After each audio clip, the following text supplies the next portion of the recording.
Okay. Oh, sorry, I thought that got distributed earlier, but, so you could have a, I'm probably not gonna follow it, but no. it's not fair.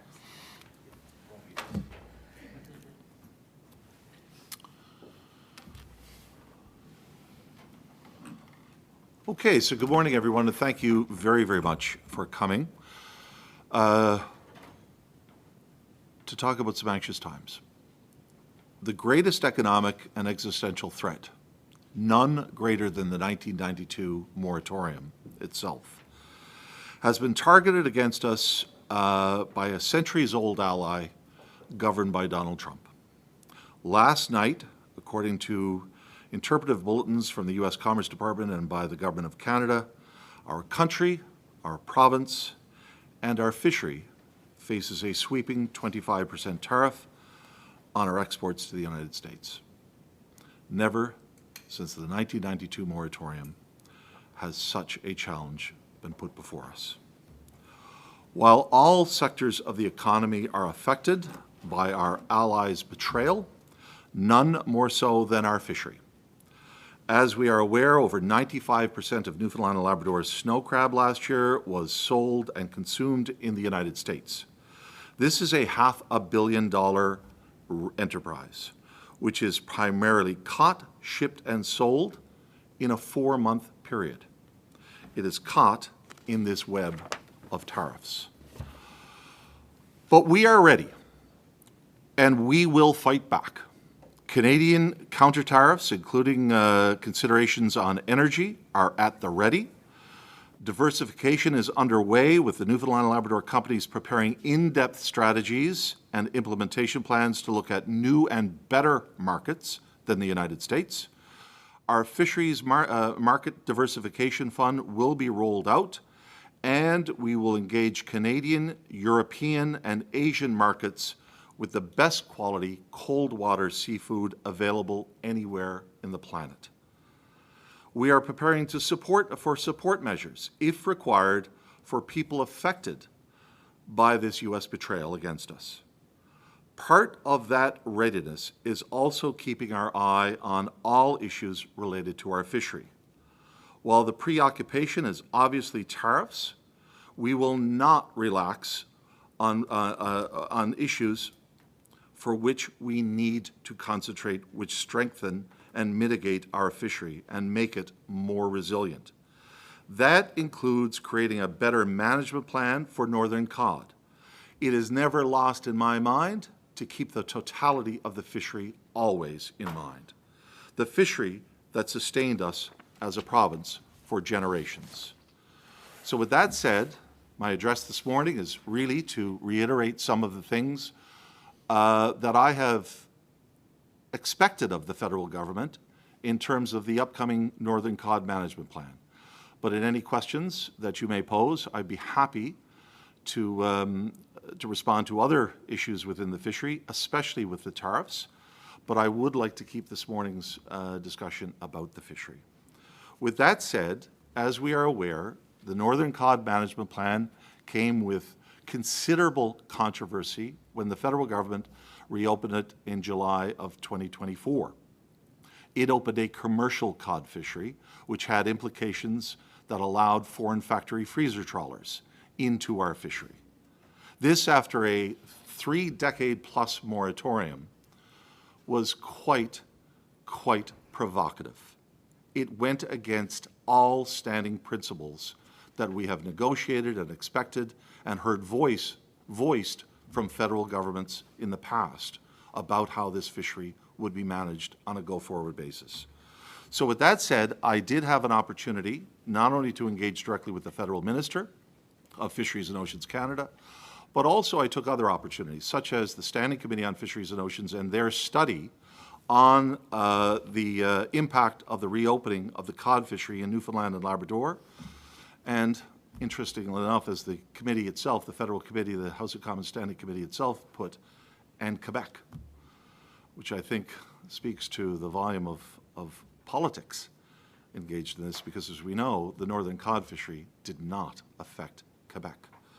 Nonetheless, I took it with good faith that the committee would respond to reasonable argument, to factual argument, and to good interpretation of public policy and public policy expectations. With the prorogation of Parliament, of course, the committee's work was ended. That is the nature of prorogation, that all committees cease to exist and all committee work stops at that moment. So there will be no report produced by the Standing Committee on Fisheries and Oceans unless in a future Parliament or a future session that the committee is revived. We cannot necessarily anticipate that, so I thought it important to make sure that all stakeholders were aware of all aspects of the position of the Government of Newfoundland and Labrador for the coming 2025 cod fishing season. With that said, I provided a supplementary evidence to the committee post my appearance there at that point in time. In that supplementary evidence, I presented 5 specific recommendations to the committee and to the government regarding the management of Northern Cod on a go-forward basis. Recommendation number 1 was, and is, the 2025 Northern Cod 2J3KL management plan be re-established as a science-based fishery and that the commercial fishery descriptor be revoked. Recommendation number 2, that total allowable catch for the 2025 science-based fishery be set at removal levels recommended by DFO Science in consultation with inshore stakeholders. As we know, the federal government last year went against scientific advice and principles in its management decisions. Recommendation 3, that Canada inform NAFO and NAFO contracting parties that 2J3KL has returned to moratorium status, meaning that no commercial fishing activity will be permitted within the NAFO regulatory area and only science-based fishery activity as has been conducted for the last 3 decades. Recommendation 4, that the Government of Canada commit to a robust science program related directly to 2J3KL Northern Cod, including science-based investigations into the seal-cod predator-prey relationship, as well as factors affecting 2J3KL Northern Cod productivity and recruitment, among other areas of focus. And recommendation number 5, that the Government of Canada state an allocation policy for Northern Cod that is clear, unambiguous, and not subject to reinterpretation, and would read, all combined allocations of 2J3KL Northern Cod between 1 kilogram and 115,000 metric tons will be allocated exclusively to the inshore Newfoundland and Labrador harvesters and to Indigenous organizations resident in Newfoundland and Labrador, and all such allocations will be fished by inshore vessels within that quantum from Newfoundland and Labrador, and that any Newfoundland and Northern Cod quota in excess of 115,000 metric tons may be allocated to both inshore and offshore harvesters and to Indigenous organizations from Newfoundland and Labrador under a sharing regime then to be determined. Further to the committee's work, I presented 8 questions, which I felt very central to the committee's investigation. Those 8 questions included, which I answered, what is the likelihood that the Northwest Atlantic Fishery Organization, NAFO, pressured Canada into opening the commercial fishery for Northern Cod in 2J3KL? The second question, did Canada have no choice, as some have suggested, but to declare the 2024 2J3KL Northern Cod fishery a commercial fishery? Question 3, what is the historical record describing the long-standing Government of Canada allocation policy of the first 115,000 metric tons of harvestable Northern Cod quota being awarded exclusively to the inshore, i.e. vessels less than 65 foot in length, in 2J3KL? Question 4, is there any factual weight to an allocation policy of 2/3, 1/3 inshore-offshore quota split ever having been enacted or recited by any federal government in the past at any time. Question 5, what has been the long-standing position of the government of Newfoundland and Labrador on the inshore-offshore allocation split and on the entire and the entry of factory freezer trawlers into the Northern Cod fishery? Question 6, is there a merit to an argument that without the deployment of factory freezer trawlers, the offshore, that the fish would not be able to be caught by certain organizations? Question 7, what are some of the inherent conservation risks of foreign, distant water factory freezer trawlers entering into our Northern Cod fishery? And question number 8, are there other Atlantic fishery reopenings in 2024 that demonstrate that the Department of Fisheries and Oceans Canada fails to understand the drivers to past mismanagement mistakes and to learn better conservation management approaches for Atlantic fisheries in the future?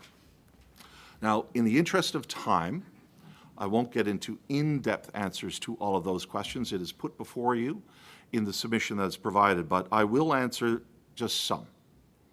I will take questions on any and all. What's the likelihood that the NAFO pressured Canada into doing this? There is absolutely no doubt it is a certainty to reopen the Northern Cod fishery to them. Pressure was applied and it was successful. It's important to remember that 2J3KL Northern Cod is supposed to be a Canadian managed stock. It's transboundary, which means its range is mostly within the coastal state, Canada's 200-mile limit, but it does stretch out in a NAFO regulatory area to the international zone in the outer range of 3L. But within the NAFO process, it is designated as a Canadian managed stock, as opposed to one managed by the NAFO Commission.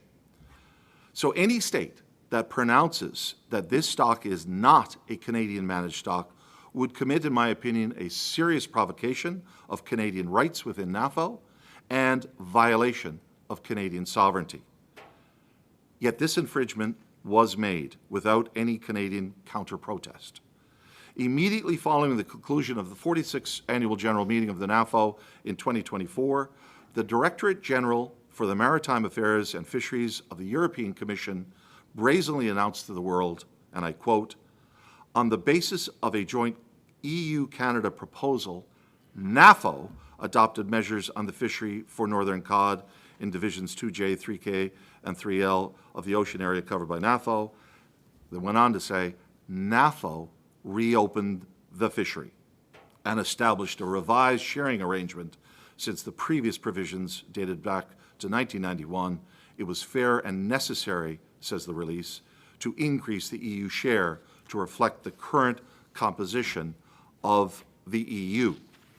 This is interesting because, as I've already pointed out on several occasions just recently, in the last 3 weeks, the hard-fought Northern Cod allocated to the European Union has been bargained away by the European Union. As I indicated earlier, that trading is now underway by the EU and EU participants for that Northern Cod they said was inherently theirs and they insisted upon. So far, this calendar year, the EU, with France as its own member of NAFO in respect of Saint-Pierre-Miquelon, has traded away 275 tons of foreign Northern Cod allocations and 180 tons of offshore turbot back to Canada in exchange for 1,165 tons of offshore Newfoundland redfish and 45 tons of offshore Newfoundland halibut over a 2-year span. I'm aware of 3 distinct trades thus far this year affecting Newfoundland offshore quota being bartered to regain access to foreign Northern Cod quotas, the quota that they demanded and now the EU trades away. This is important. It's important because there should never have been a declaration of a commercial fishery. Why do I say that? There is no inherent measure in international law or the prospect of NAFO as to what would define a commercial fishery. It is a political question and a political decision. If I were to present to you a body of evidence that would suggest that this cannot reasonably be assumed by any natural person to be a commercial fishery, always reflect on this. At a 19,000 metric ton quota, after a 32-year moratorium, if we were to apply a 19,000 metric ton, which includes the international quota, at 19,000 tons, that represents from its base high of a harvest of 810,000 metric tons, which was harvested, Northern Cod harvest in 1968, that represents 2.4% of its original stature. 2.4%. Now, fair, 810,000 metric tons was too much back then, clearly. So if we were to pivot and say, what would 19,000 metric tons compare to at a reasonable level, which all things being equal, all stock rebuilding having occurred, some have suggested that the fishery, the Northern Cod fishery, can, when it's ready, sustain a 350,000 metric ton quota or harvest.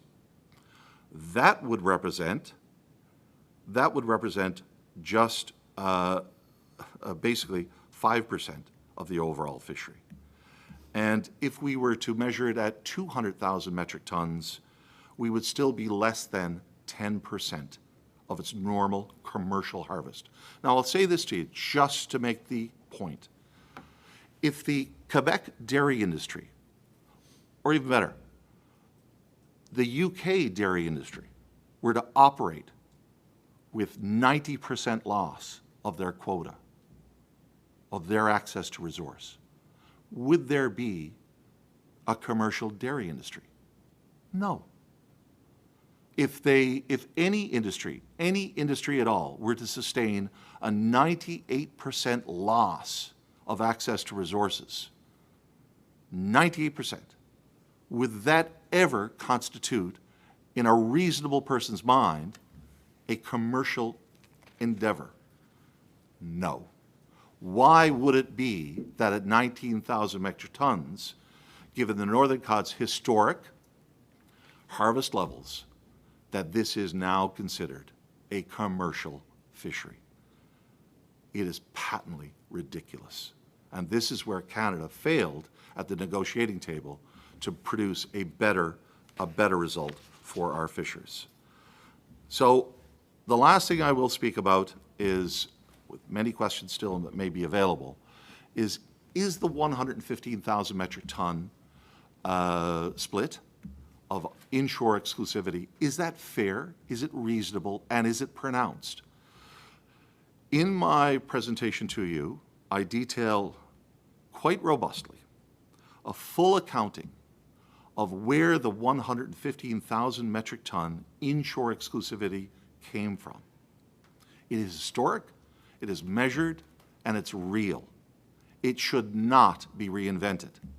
And I was witness in the room in those 30 years to these pronouncements. When Assistant Deputy Minister Dave Bevan, for example, said clearly under oath to a parliamentary standing committee that the inshore does indeed have exclusivity to the first 115,000 metric tons.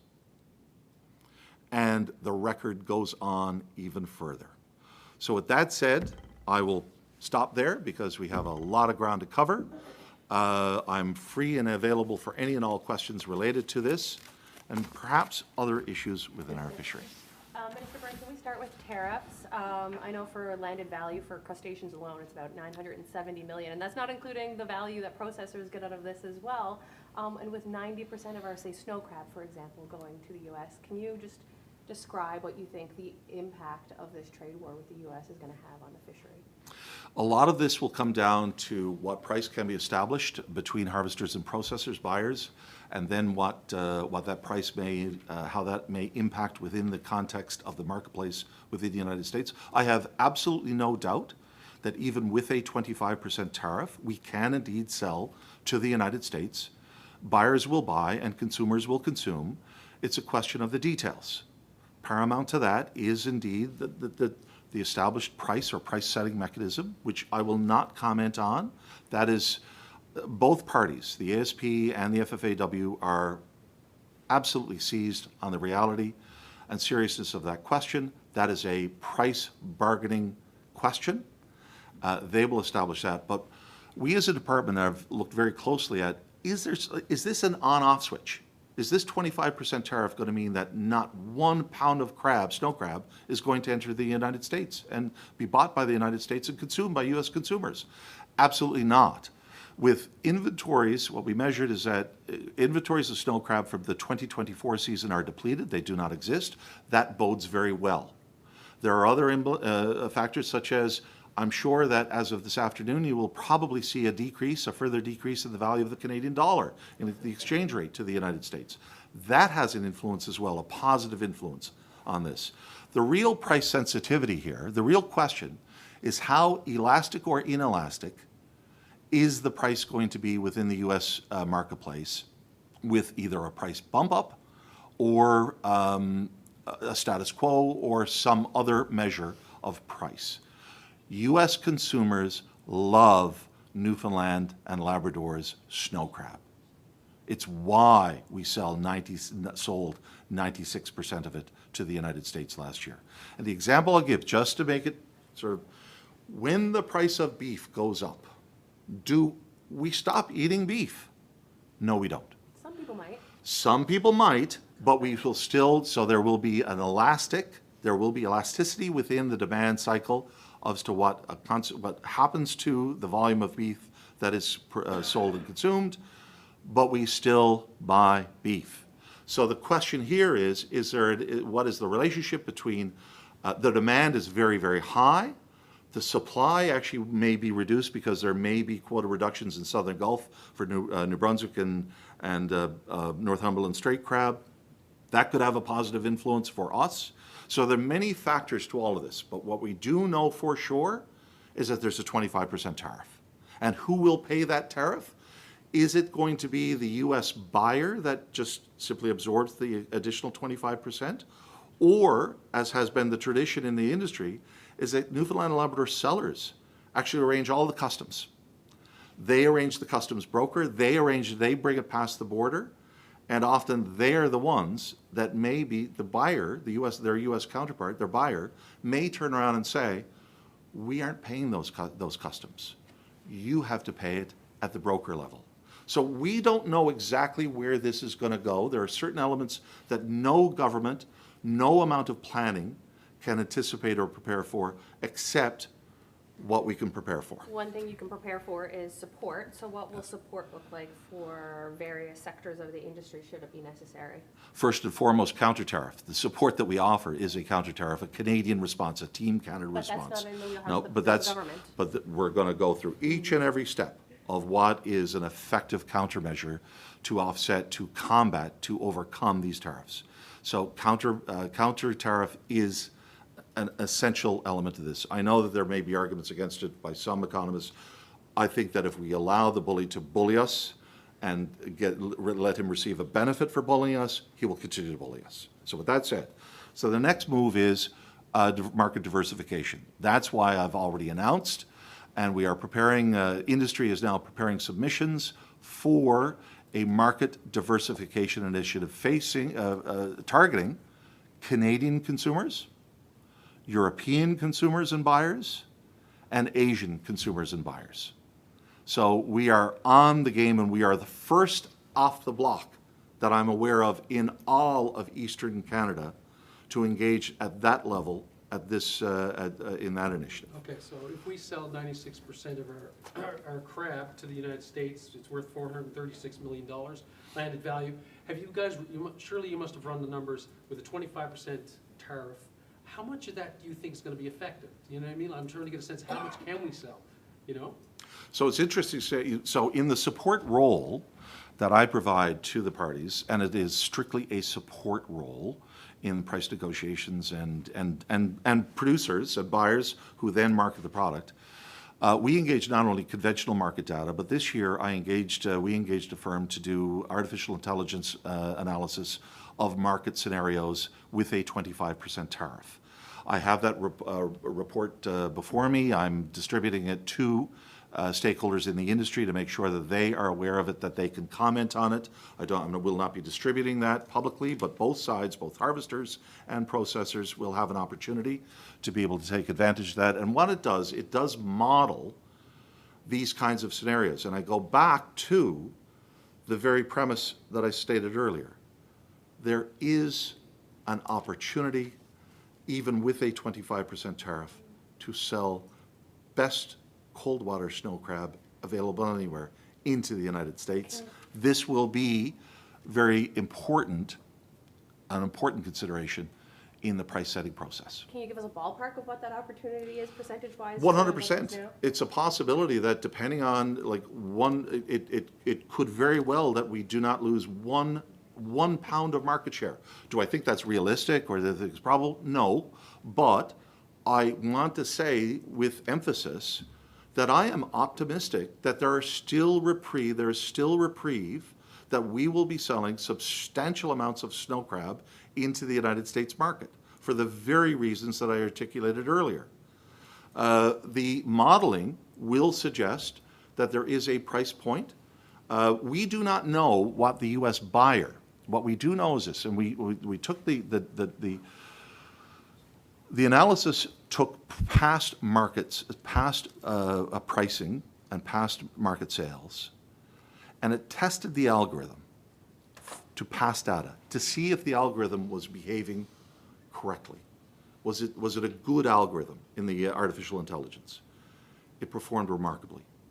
So what the algorithm is now suggesting to us is that and what we do not know, and there's no government, there's nobody who can understand this or know this to be sure, we do not know what the U.S. buyer, and that's not the consumer, the buyer, that's Kroger, that's the grocery store chains. We do not know what the casinos, the resorts, the cruise ships, all of the traditional buyers of Newfoundland and Labrador premium snow crab, we do not know how they are going to react to any price variance from previous years.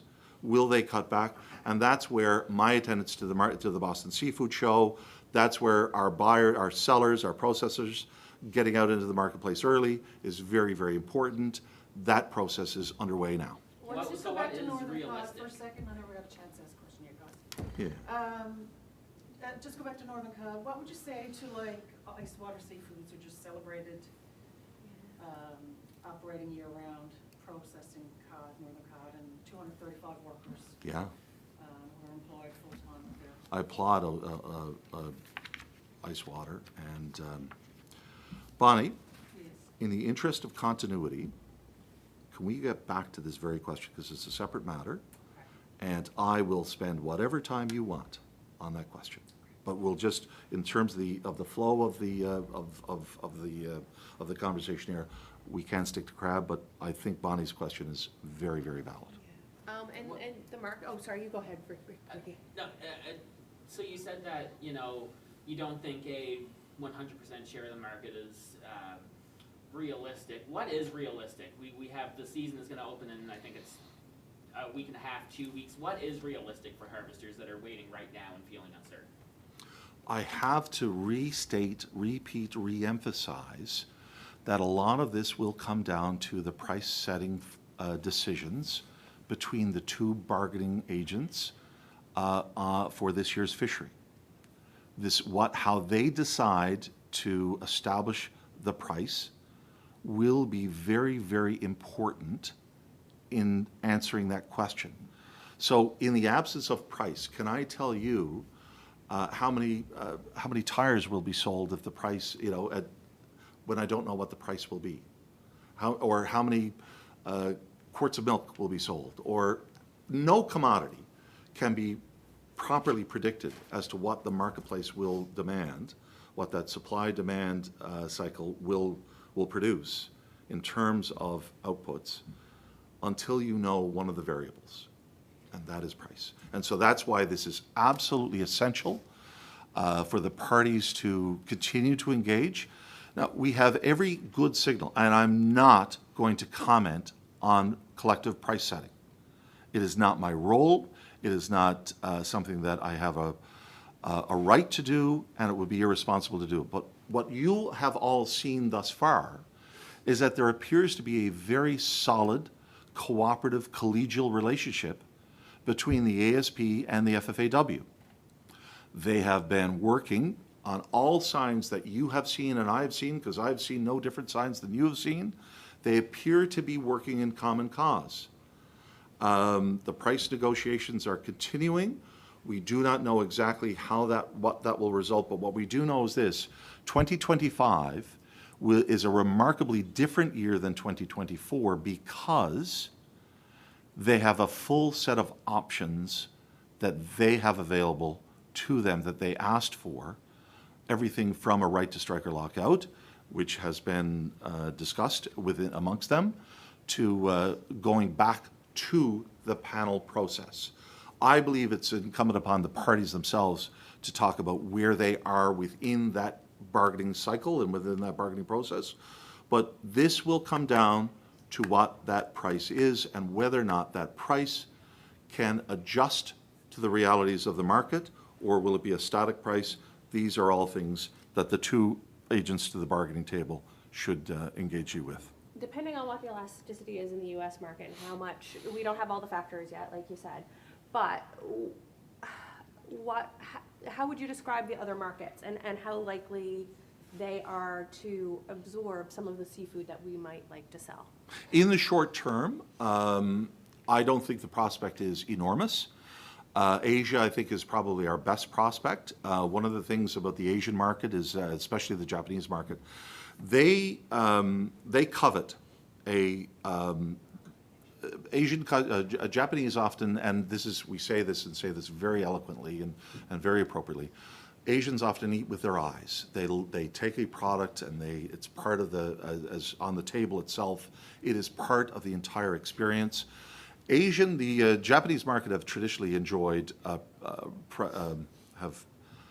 prioritized Gulf crab because it doesn't have a brownish hue, it has a reddish hue to it. It's a little tiny bit smaller. Our Newfoundland crab has a tendency to be a little bit of a darker shell. What Japanese in particular do gravitate to is cooked and cracked crab. So if you take away those things, the element of it, we could potentially get anywhere from an extra 2,500 tons into the Japanese market. But they're not there. Right now they're kind of exploiting the Russian market to a large degree, so there's all sorts of variables there. But I believe that, and this is why we're going to Japan to market Newfoundland and Labrador crab, is that there is a potential there for stronger growth there than anywhere else.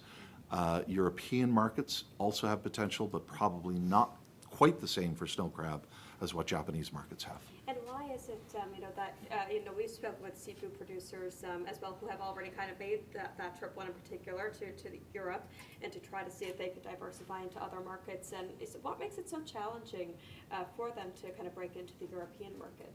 Well, European markets have a tendency already to be supplied there.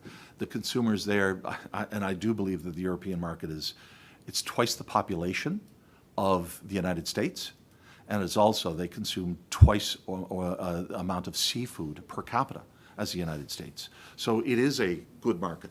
But they also have very traditional, very culturally ingrained culinary palates. So in order to introduce what is kind of somewhat of a new product into the marketplace does require sustained effort, and that is the simple answer there. When you talk about what you're hearing from the negotiation table is different from what I'm hearing. I've been hearing that things are very difficult because, like you just said, how are you going to buy a truck when you don't know what the price is going to be in 3-4 weeks? That's a major thing, isn't it? That with these 25% tariff, what the buyers are going to do. That sounds like a real problem for the next. Of course it is. Listen, this was never, it should never be suggested that this is an easy process, that collective bargaining should be assumed to be just, a quick meeting and a handshake. It is collective bargaining. It is price setting. It's difficult. And it's more difficult now than ever before, and I recognize that. And that's why I raise up our two bargaining agents and recognize that they have been highly professional in terms of their interactions with each other. We have seen great acrimony in the past leading up to these negotiations, to these final decisions. We have not seen that. It's my responsibility to raise up the fact that they are clearly, in spite of adversity and in face of adversity, they're working well with each other to the best of their ability. Now, at the end of the day, Todd, you may say to me that, well, or you may come to your own conclusion that a single spot price, and establish that and go forward without being able to adjust, establishing a specific price on a particular day and saying that will be the price in perpetuity for a period of time, is that a way to be able to adjust to an evolving marketplace or in a marketplace in which we're gaining new information from? That's for the parties to decide, but therein lies the option that they have to come forward with a formula-based approach, as we've traditionally had in lobster. Maybe the parties will come to the conclusion that they can offset some of their uncertainties and what they don't know by establishing a formula-based pricing model that takes inputs, takes all the inputs of all the market data and produces a price which is flexible, responsive, and reflects the marketplace. I don't know if that's what they're doing right now. It could very well be. Some may suggest that's a very prudent approach. I have no opinion about that because at the end of the day, it is the parties which will decide how they establish the price. And that's what they asked for. They asked for free enterprise, a removal of government intervention or perceived government intervention into this process. When every public sector trade union in the province comes forward calling in support of free enterprise, pay attention to that. And that's what we have done. Bonnie, would you like to re-ask your question? Well, I just wanted to go back to the Northern Cod where the company had a media held to celebrate a year-round processing of cod. And just how you would, address how they would feel, because they would probably be devastated if they lost that again. We celebrate what occurs in ice water. The people of Newfoundland and Labrador celebrates Arnold's Cove, the workforce, and what happens at ice water as a premium cod processing plant. Let's always remember that in the interest of public policy, there are many, many things that have to be taken into consideration. Ice water has operated and operated successfully for many, many years using inshore caught cod. To make the suggestion that without offshore factory freezer trawlers, that there would be no cod coming to ice water, to Arnold's Cove, and to the plant workers to gain a livelihood, that's a fallacy. So what we do know about ice water is that they have been in operation for since 2004. They rose from the phoenix, they're a phoenix who rose from the flame of Highliner Seafoods.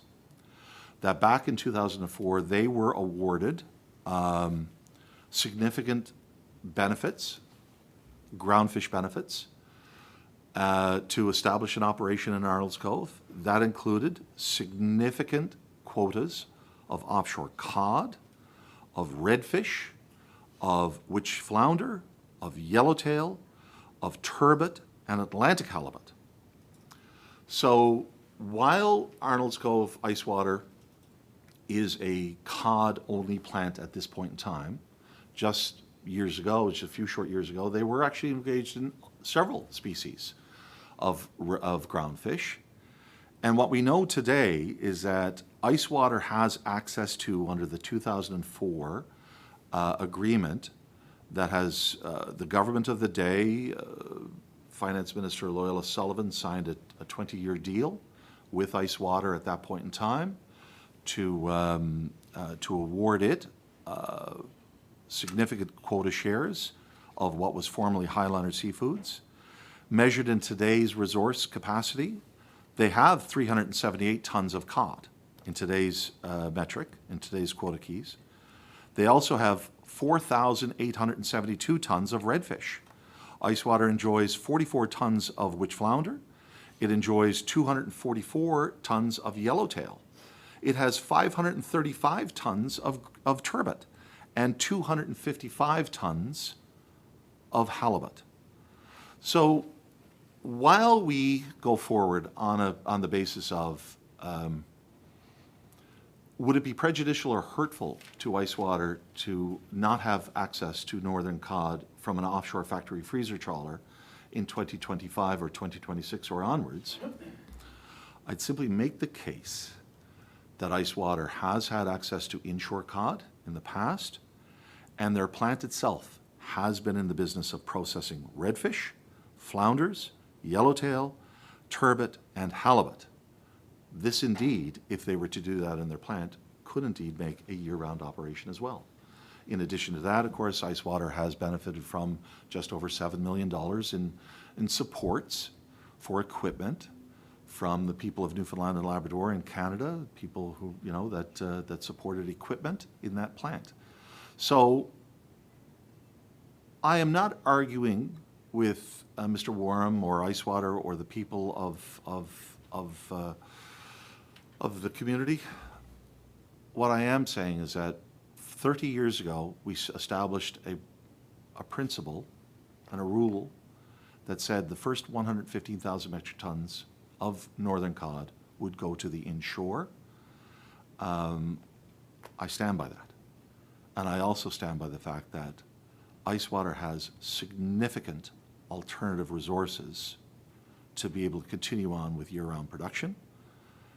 And they also have the ability to take that fish, as they have done for the last 3 decades, from the inshore to continue on with cod production as well. Those extra quotas you were talking about, in terms of, what does Ice Water do with them? Do they trade them or do they process them? They're required under the 2004 agreement to land them. That's all the 2004 agreement stated. Halibut, they don't even have to land. This is the 2000, and I'm going to make this, Todd, very clear to you because this may be a focus of your future attentions. In the agreement that was signed in 2004, it gave Ice Water an exclusivity. Loyola Sullivan, the then finance minister, held the pen on the 20-year agreement.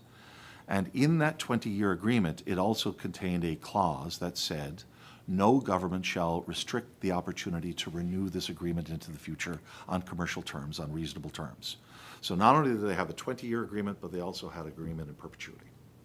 So part of that agreement said that they get all those, all that offshore quota, and what they have been doing is, to date, is they have been transferring that quota for a royalty to be able to cross-subsidize other operations. So with that said, that's what they do.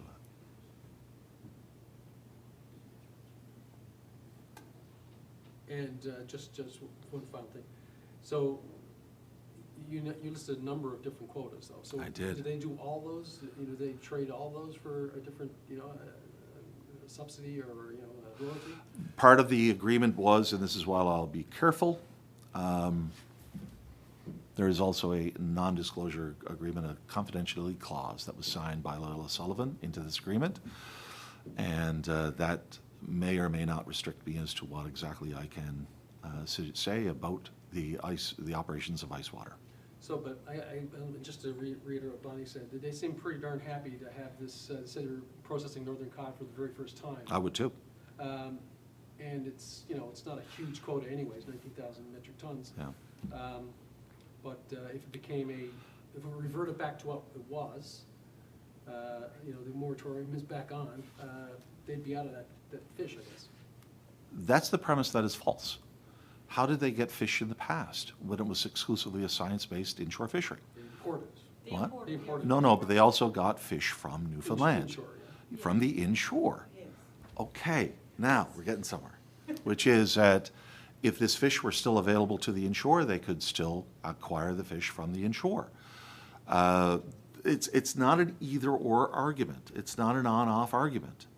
It's, does the absence of an offshore factory trawler fishery eliminate them from accessing Northern Cod? They've always enjoyed Northern Cod and can continue to enjoy Northern Cod.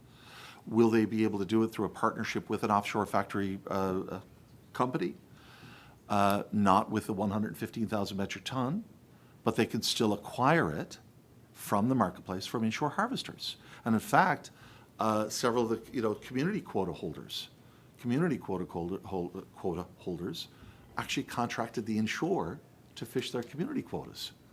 So that tells you is this an either-or argument? It's not. Plus, I would just point out, so I celebrate ice water, but I also point out that ice water has been in the business. If you were to celebrate a year-round plant, which we should, redfish, witch flounder, yellowtail, turbot, and halibut are all accessible to ice water. But it's not being processed in their plant right now. That's the answer, in my opinion. Okay? Okay. Oh, no. No, you're evil. Thank you, Minister Byrne. Thank you. Thank you, very kind. Appreciate that. I'm joking, Todd.